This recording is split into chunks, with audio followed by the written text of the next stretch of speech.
Welcome to our channel तुदुन गायन blogs.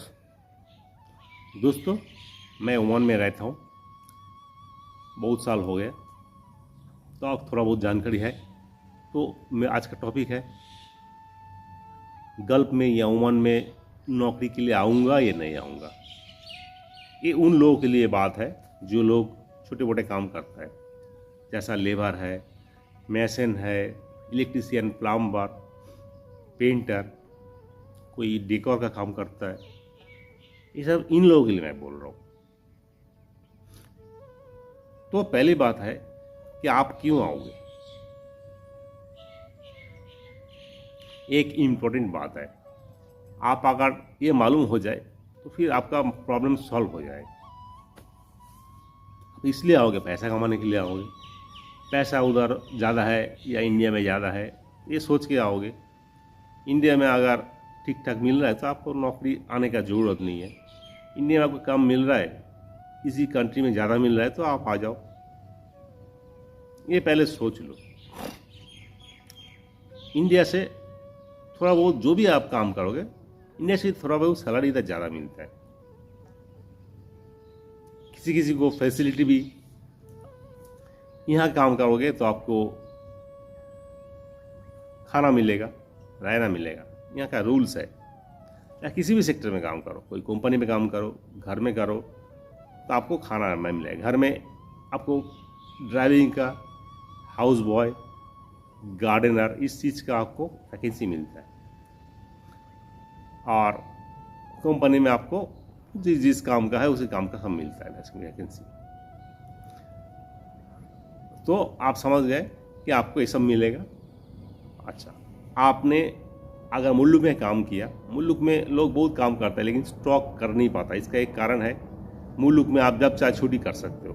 मुल्क में जब चाहे किसी दोस्त का घर जा सकते हो, कोई रिश्तेदार का घर, कोई रिश्तेदार के घर में पार्टी है, शादी है, कोई बर्थडे पार्टी है, कुछ भी हो, आप छुट्टी करके जाते हो। इसके अलावा आपको बीमार हो गया, छुट्टी ले लिया। आज तबीयत खराब है, चला अब छुट्टी ले लिया। तो ये सब चीज़ की वजह से आपको पैसा खर्चा हो जाता है। गल्फ कंट्री में आएंगे या ओमान में आएंगे तो क्या एक रूल्स होता है, आपका बीमार है, ठीक है, इसको मेडिकल में आप मेडिकल कराओगे, लेकिन काम आपको परफेक्टली करना पड़ेगा।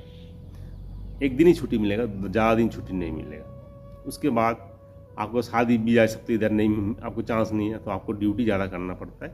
इस वजह से आपको पैसा खर्चा कम होता है। उसके बाद आप ड्यूटी के बाद थक जाते हो, रूम में आके आप रेस्ट करते हो, इधर उधर जाता नहीं, आपका खर्चा कम हो जाता है। मुल्क में रहोगे तो आपको खर्चा इसी वजह से जाता है। कोई नशामान करता है, नशा के लिए भी, कोई सिगरेट का, कोई दारू का, इधर ये सब चलता नहीं। इस वजह से आपका खर्चा मतलब जीरो पे आ जाता है। तो कुछ पैसा आपको बचता है।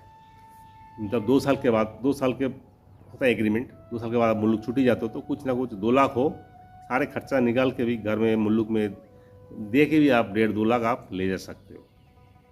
इसी पैसा आपने मुल्क में बैठ के लेबर लोग वगैरह कर नहीं सकता।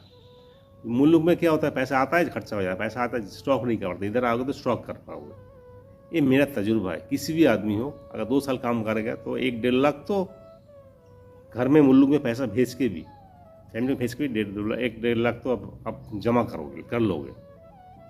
ये बात मैं गारंटी भी देता हूँ। तो एक फ़ायदा है, आ सकते हो।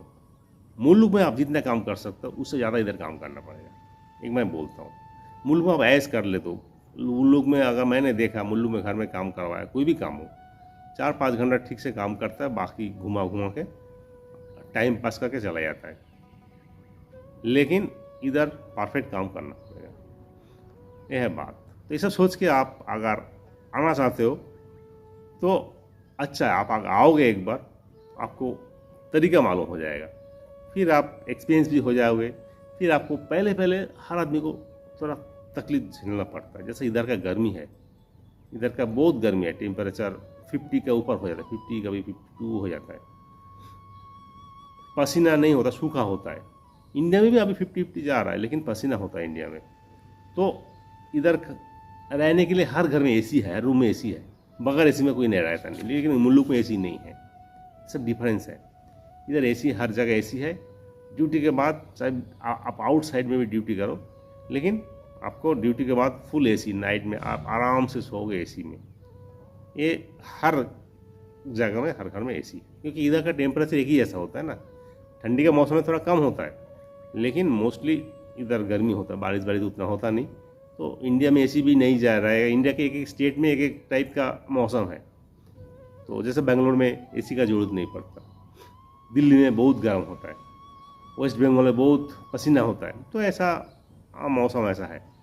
तो दोस्तों समझ गए आपने कि आपको आना चाहिए नहीं चाहिए। आपको अगर इंडिया में सैलरी ज़्यादा मिलता है, अच्छा मिलता है, वही काम अगर इधर कम मिलता है, इधर ज़्यादा मिलेगा तो आओ। अगर इधर कम मिलेगा या सेम मिलेगा, थोड़ा ज़्यादा मिलेगा तो मत आओ। उसके बाद आपको एक खर्चा आता है ना, सस्ते में आया, फ्री में आया तो आप अच्छा है।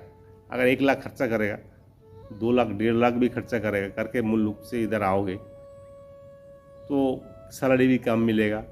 स्टार्टिंग में यहाँ कितना मिलता है, 100 रियल ऐसा सैलरी मिलती है। 100 रियल मतलब समझो 25,000 का नज़दीक है।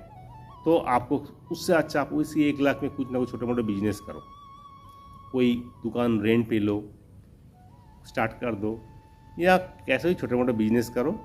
उसी 1 लाख से बहुत लोग इंडिया में कमा रहा है। तो आप कोई स्टॉल ले लो, कोई स्कूल के पास कोई खाने वाने का स्टॉल लगा दो, कुछ भी हो, आप मार्केट में कुछ ना कुछ करो। 1 लाख आप इन्वेस्ट करके इंडिया में कुछ ना कुछ कर सकते हो, अच्छा पैसा कमा सकते हो। आजकल लोग कोई भी बिजनेस करेगा 15-20 हज़ार तो कमा ही लेते, तो कमा सकते हो। तो इधर 15-20 हज़ार कमा लिया इंडिया में, तो इधर 25 हज़ार में क्या फ़ायदा, ज़रूरत नहीं आने का। मैं लेवल लोगों के लिए बोल रहा हूँ। कोई स्किल है, काम मालूम है, तो उसको इंडिया में भी अच्छा चांस है, उसको अच्छा काम मिलता है। आपको मैसन का काम है, टेलर का काम है, आपको इलेक्ट्रीशियन, प्लम्बिंग, ये लोग इंडिया में बैठा नहीं है। इंडिया में वो लोग सब किधर ना किधर लगे रहता है काम में, तो उसको बाहर आने का ज़रूरत नहीं ना। तो उन लोगों को थोड़ा इधर ज़्यादा सैलरी मिलता है, 150 रियल 40 हज़ार, खाना वाना सब छोड़ के 35-40 हज़ार मिल जाता है। तो ये बात है। ये सब आप डिसाइड करो, खुद आप डिसाइड करो कि आपको आना चाहिए नहीं चाहिए।